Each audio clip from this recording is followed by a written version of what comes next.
Le destin des Lanélec, si je devais le résumer, débute en août 2008.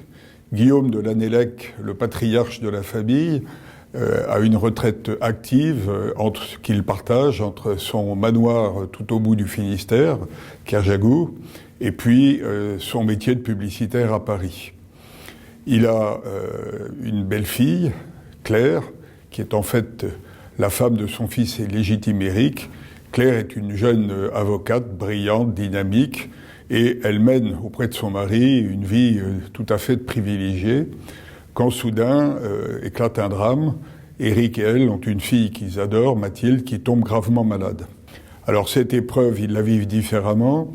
Guillaume se réfugie dans sa vie d'homme d'affaires international, il voyage beaucoup, et Claire fait front assez seule, ayant le sentiment que peut-être que son mari ne l'a plus pas assez, et elle a tendance à chercher du réconfort auprès de deux amies d'enfance. Elles sont trois copines qui ont été à l'école ensemble.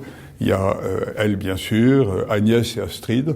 Elles viennent de milieux différents, elles ont des caractères très dissemblables, l'une est forte, l'autre est fragile, et la troisième est extrêmement séductrice. Et au début, elles s'épaulent l'une l'autre, car la vie fait qu'elles connaissent à peu près au même moment, toutes les trois, de graves problèmes familiaux.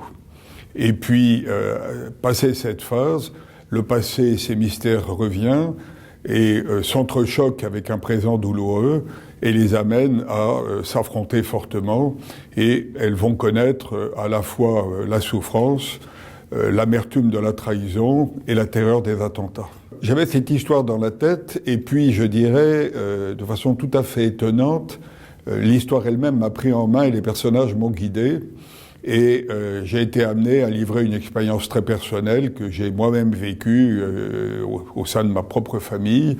Et j'ai pensé que d'abord, c'était important de pouvoir la livrer et qu'elle serait, je pense, très intéressante pour les lecteurs et éclairante de sujets qui sont des sujets très contemporains.